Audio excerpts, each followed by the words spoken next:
이건 가차없이 탑 오브 탑입니다. 이건 진짜 드시지 마세요. 싹 다 우리 몸을 망가뜨립니다. 돈 내고 건강 버리는 겁니다. 자, 오늘은요, 과연 우리 몸을 해치는 음식 중에서 뭐가 제일 나쁠까 한번 등급을 매겨보는 시간을 갖도록 하겠습니다. 바로 가보죠. 이 첫 번째 술인데요. 첫 번째부터 가장 나쁜 게 나온 것 같은데요. 이 싸구려 주정에다가 물 타서 희석시켜 놓고 거기에 감미료 넣어 놓은 걸 마트에선 뭐 1,500원, 식당에선 5,000원에 판다? 이게 진정한 물장사인 것 같습니다. 이거 그냥 과학실험실 알콜램프 희석해서 거기에 과당 넣고 그냥 첨가제 넣은 거랑 똑같거든요. 영양소는 단 1도 없습니다. 오로지 순수 열량만 있는데요. 이 알콜은 1g당 7kcal로 우리가 일반적으로 마시는 소주 한 병은 약 400kcal입니다. 그렇게 칼로리가 높으니까 그럼 제로슈거 소주 마시면 되는 거 아니에요? 그게 아닌 게, 이게 진짜 말장난인 게, 원래 소주에는 당이 거의 안 들어가 있습니다. 이 소주 뒷면 성분 표시에 보면요, 제로 소주가 아니어도 당류가 0g입니다. 근데 뒷면 원재료에는 과당이 들어있는데요, 그건 영양성분 표시 기준에 따르면 함유량이 100ml당 0.5g 미만일 때는 표시를 안 해도 되기 때문인데요, 그래서 0%로 표시를 하는 겁니다. 그럼 원래 소주에는 당분이 거의 안 들어가 있는데 왜 제로슈거 소주를 따로 냈냐? 그래야 사람들이 당분이 없어? 그럼 그나마 살이 좀 덜 찌겠네? 야, 이거 웰빙 소주네 하면서 마실 거기 때문이죠. 참 괘씸하다는 생각이 들고요. 그리고 알코올을 섭취하게 되면은 탄수화물과 지방이 분해되는 거를 방해하는데, 한마디로 살이 더 많이 찐다는 얘기입니다. 소주 한 병 뭐 400kcal라고 해서 야, 그냥 밥 한 공기 더 먹는 셈 치지, 이렇게 얘기할 수 없다는 얘기라는 겁니다. 분해되는 메커니즘 자체가 다르기 때문이죠. 그리고 가장 중요한 거는, 우리가 알코올을 마시면 모든 암에 걸릴 확률이 크게 높아지는데요. 우리 간은 알코올을 분해하는 효소를 분비하는데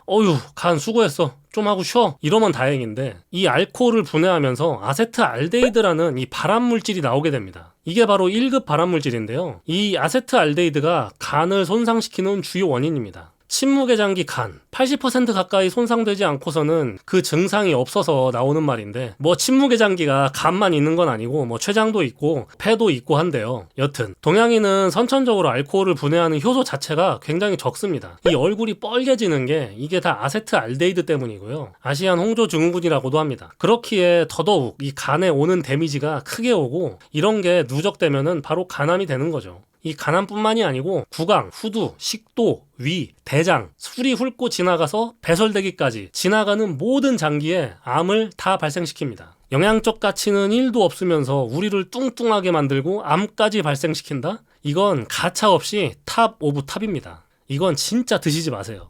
자, 두 번째는 스팸이네요. 스팸, 가공 소세지, 스팸 다 같은 부류로 볼 수 있겠죠. 스팸이 밥도둑이다 하는데 여러분의 건강 도둑입니다. 그럼 왜 이 스팸, 이 가공육이 왜 당신의 건강 도둑인가? 그 이유 첫 번째는, 이 가공햄, 가공 소세지가 1군 발암물질인 거는 많이들 들어서 알고 계실 겁니다. 1군 발암물질에는 담배도 있고 술도 있고 미세먼지, 성면, 자외선 등 많이 있는데요. 이 가공햄이 1군 발암물질인 이유는, 가공육은 밀봉하면서 이 유통하는 과정에서 보툴리눔 톡신이라는 신경 독성이 생성되는데, 이 독은 사람이 먹으면은 죽을 수도 있는 강력한 독입니다. 그래서 이걸 억제하기 위해서 아질산 나트륨을 사용하게 되는데, 이게 부패도 막아주면서 색까지 핑크핑크하게 이뻐 보이게 만들게 해줘서 많이들 사용하게 되는데요. 이 아질산 나트륨 자체는 천연에도 존재하는 성분으로, 이 자체는 발암성이 없으나 이 육류에 들어있는 아민과 결합해서 자연적으로 니트로사민이라는 강력한 발암물질이 생성됩니다. 한간에서는 아질산나트륨 일정량은 괜찮다, 아직 입증이 안 됐다 등등 이런 얘기도 있는데, 굳이 위험을 감수하면서까지 먹는 거는 별로 이해가 되지 않고요. 두 번째, 지방량과 나트륨이 엄청나다는 겁니다. 이 스팸 같은 거는 돼지고기에 기름기 없고 인기 없는 부위 있죠.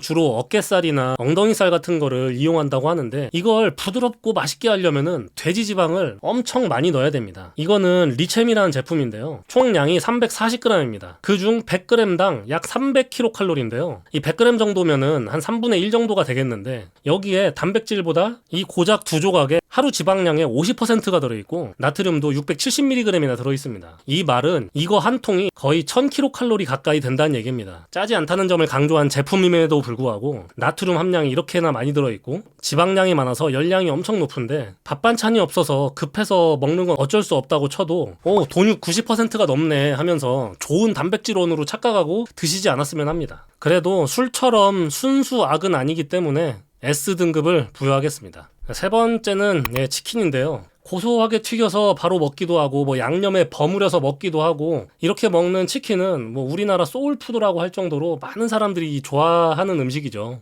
치킨은 배달로 시켜서 드시는 경우가 대부분일 텐데 이런 치킨을 파는 매장은 대부분이 다 저렴한 대두유, 카놀라유, 해바라기유 같은 기름들을 쓰는데 이런 기름들을 쓰는 이유는 보통 튀김 온도가 180도 정도에서 튀기기 때문에 이런 기름들이 발연점이 높아서 튀김에 써도 산화가 비교적 덜 되기 때문입니다. 이 기름들은 이 치킨의 튀김옷에 속속들이 적셔져 있는데 이게 뜨끈할 때는 뭐 바삭거리면서 맛있지만 좀만 식으면은 눅눅해지고 쭉 기름이 새어나오잖아요. 이게 다 튀김 기름입니다. 이 튀김옷에 들어있는 이 기름, 아까 말씀드렸던 식물성 기름에는 많은 문제들이 있는데 바로 오메가6 함량이 엄청나게 많다는 겁니다. 오메가6는 우리 몸에 꼭 필요한 영양소긴 하지만 일상생활에서 음식을 먹다 보면 굳이 섭취에 신경 쓰지 않아도 될 정도로 많은 음식들에 들어있습니다. 그래서 이렇게 치킨 같은 걸 먹으면서 오메가6가 체내에 많아지게 되면은 이제 문제들이 생기는데 몇 가지를 알아보면 먼저 신진대사가 떨어져서 살이 찌기 쉬워지는 체질이 된다는 겁니다. 그래서 뚱뚱해진다는 얘긴데요. 단순히 칼로리가 많아서 살이 찌는 것뿐만이 아니고 이런 대사 증후군에 걸리기 때문에 체질이 변해서 살이 잘 찌게 된다는 겁니다. 살이 찌면은 모든 병이 찾아옵니다. 두 번째는 각종 염증을 유발합니다. 우리 몸의 염증은 다양한 부위에서 일어날 수 있는데 혈관에 염증이 생기면 혈관이 막히고 터지는 거고 피부에 생기면 뭐 아토피처럼 붉게 올라오는 거고 장에 생기면 장 트러블이 생기는 거고 이게 어디에 생길지를 모르는 겁니다. 이게 염증이 났다 없어졌다를 반복하면서 또 이 돌연변이가 생기기도 하는데요. 이게 바로 암이 되기도 하는 거죠. 염증과 암은 상당한 연관성이 있는 것으로 이미 보고되어 있습니다. 셋째는 혈관에 치명적이라는 건데요. 고혈압, 심장병, 뇌졸중 다 혈관 관련 질환인데 다 치명적인 질환이죠. 오메가6가 많아지면 이런 점이 있으니까 반드시 이렇게 기름기 많은 음식은 피해줘야 하겠고요. 자, 하지만 치킨은 기본적으로 그렇게 자주 먹는 음식은 아니고 또 고기의 비중이 나름 높은 편이긴 하거든요. 튀김옷을 좀 벗겨서 먹거나 하는 좀 변칙적인 방법을 쓸 수도 있으니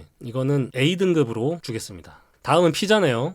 피자. 이 녀석은 또 다른 의미의 악인데 탄수화물과 지방의 집결체라고 볼 수 있습니다. 일단 피자 도우. 그냥 탄수화물 덩어리인데 이 반죽 덩어리에 대두유나 파뮤가 들어갑니다. 치킨 설명할 때 이 식물성 기름의 문제점에 대해서 제가 말씀드렸죠. 그리고 이 도우 위에 올라가는 이 피자 치즈. 이 피자 치즈 성분 중 거의 절반이 지방입니다. 뭐 치즈에 단백질이 들어있긴 한데 이 단백질 섭취를 위해서 치즈를 먹는다는 사람은 없을 거라고 생각하고 이 위에 올라가는 토핑, 뭐 여기에 들어가는 채소류라고 해봤자 색깔내기용으로 이 한 줌도 안 되는 채소가 들어가기 때문에 영양적인 가치는 많이 떨어집니다. 현재 피자집 순위 1위는 도미노 피자인데요. 여기서 가장 인기 있는 메뉴는 현재 블랙 타이거 쉬림프 피자라고 하네요. 이걸 기준으로 보면은 이 피자 라지 오리지널 한 판 기준으로 칼로리는 2250kcal입니다. 이 피자를 보통 성인 남성은 4조각, 뭐 여성은 한 2조각 정도를 먹는다고 하는데요. 이 4조각이면 1100kcal, 2조각이면은 550kcal입니다. 이 칼로리 자체만으로도 엄청 높은데 영양적으로 따져봤을 때 지방의 함량이 높기 때문에 이 4조각만 먹어도 하루 지방량의 절반 가까이를 먹게 되고 나트륨도 엄청 많이 들어가 있습니다. 성인 하루 나트륨 권장 섭취량이 2000mg 정도인데요. 이 피자 4조각, 이 반판에는 2500mg이 들어가 있어서 이미 1일 권장 섭취량을 넘어가게 되죠. 이렇게 짭짤하고 고소하니까 우리가 맛있다고 느끼는 거고 거기에 또 뭐 피클, 디핑 소스, 콜라 같은 걸로 계속 리프레시를 해주니까 이렇게 느끼하고 짠 피자를 계속 먹을 수 있게 되는 겁니다. 이렇게 우리 몸의 나트륨 농도가 높아지게 되면은 삼투압작용에 의해서 혈액내로 물을 더 끌어들이게 되는데요. 그러면은 혈액량이 증가하게 됩니다. 혈관은 그대로인데 혈액량이 증가하면 어떻게 되죠? 이 압력이 올라가게 됩니다. 그게 바로 고혈압인데요. 짠 거 피하라는 게 바로 이 때문입니다. 영양적으로도 안 좋고 칼로리만 높고 거기에 엄청 짜서 혈관에 안 좋다? 이거는 가차없이 S등급 주도록 하겠습니다. 그래도 발암물질은 없으니까 뭐 술보단 낫겠죠. 그 다음 우리가 즐겨 먹는 이 붉은 살코기, 뭐 소고기, 돼지고기 같은 건데, 자, 이게 또 2군 발암물질로 지정이 돼 있죠. 왜 그런 거 하니 이 가축들을 대부분 다 이 곡물 사료, 이 옥수수 사료를 먹여서 살 속에 지방을 그득그득하게 끼게 해서 이 맛있게 만드는데요. 이 곡물 사료조차 이 GMO 유전자 변형 사료를 먹여서 키웁니다. 이 GMO 사료를 먹고 자란 가축을 우리가 먹었을 때 이제 그걸 우리가 이제 간접 섭취하게 되는 거죠. 근데 아직까지 이 GMO 사료에 대한 안정성이 입증된 바가 없다는 게 문제라는 겁니다. 이걸 먹고 문제가 생겨 있는지 알 수가 없고 다른 게 문제였던 건가? 그것도 알 방법이 없고 설령 이걸 먹고 문제가 생겼다고 해도 그걸 입증하기조차도 어려워서 오롯이 모든 책임은 이 먹는 사람한테 다 전가되게 됩니다. 또한 이런 GMO 곡물 사료를 먹고 자란 가축들의 고기 속에는 오메가3 지방이 매우 많이 들어있는데요. 사람이 그 고기를 먹고 우리 체내의 오메가6 함량이 높아지게 되면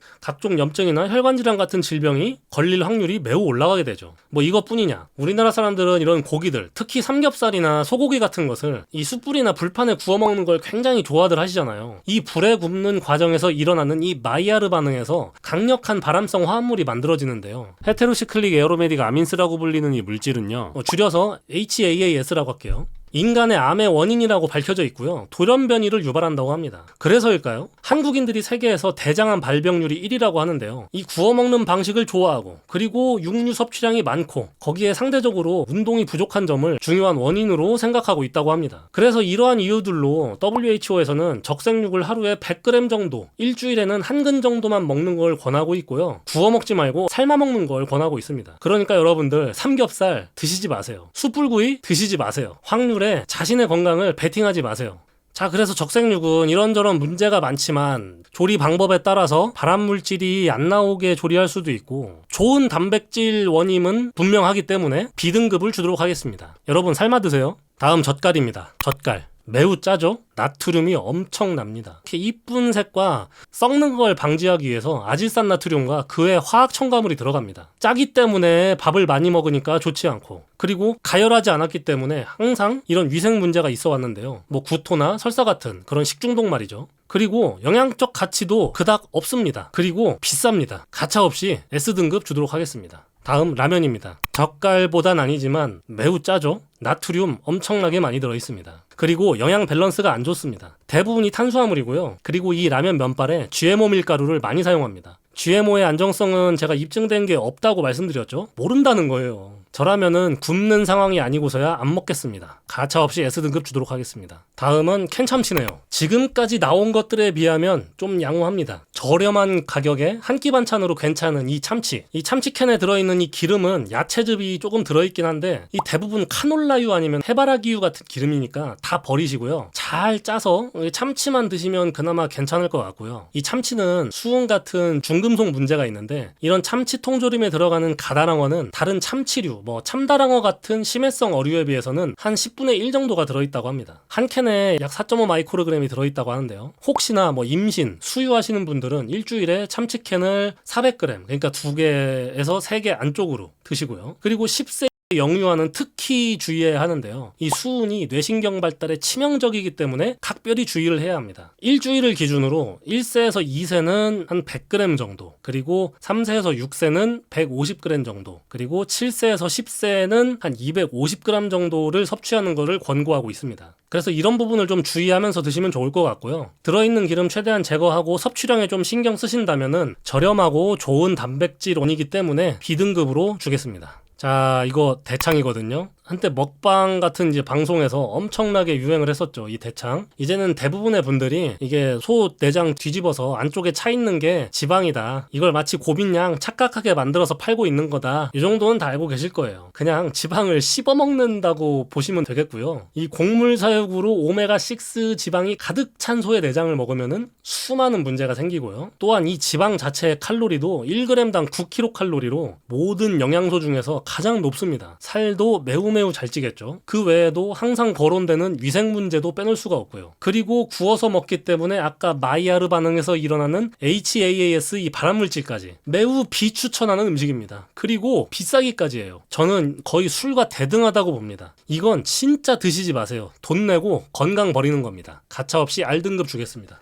마지막은 과일 주스네요. 알로에, 토마토, 포도, 오렌지 등 많은 게 있는데요. 싹 다 우리 몸을 망가뜨립니다. 계속 드시면은 99% 당뇨에 걸리실 겁니다. 제품 중에 무설탕이라고 광고하는 제품들도 이 설탕만 안 들은 거지 제품 뒤에 보면은 대부분 뭐 과당, 뭐 액상 과당, 기타 과당 이름만 설탕이 아닌 거고요. 대부분 다 당을 넣은 겁니다. 이 큰 통에 또 과일즙만으로 채운 것도 아니고 이 과일즙에 물을 섞어서 거기에 당을 넣은 거기 때문에 이 주스를 마셔서 얻는 건강상 이점은 없다고 보셔도 되고요. 그냥 과일은 가끔 그냥 따로 사 드시고요. 주스는 절대 드시지 마세요. R등급 주도록 하겠습니다. 야 그럼 뭐 먹냐? 이런 거 다 따지면 먹을 게 어딨어라고 하실 분이 계실 텐데 찾아보면 먹을 거 아직 많이 있습니다. 우리가 그걸 맛있게 먹을 마음의 준비가 안 돼 있는 것뿐이죠. 앞에 말씀드린 것들 중에서 특히 R등급은 진짜 드시지 마시고요. S등급은 아주 정말 어쩌다가 어쩔 수 없을 때 뭐 그럴 때만 좀 드시고요. 여러분들 모두 건강한 식단 하셔가지고 행복하시길 바라겠습니다. 오늘 내용이 유익하셨으면 좋아요랑 구독 한 번씩만 부탁드릴게요. 그리고 본인이 드셨을 때 영상에 나온 음식 말고 이건 정말 건강에 안 좋더라 하는 음식이 있으면 댓글로 남겨주시면 좋을 것 같습니다. 자 그럼 오늘 여기까지고요. 모두 행복한 하루 되시길 바라겠습니다.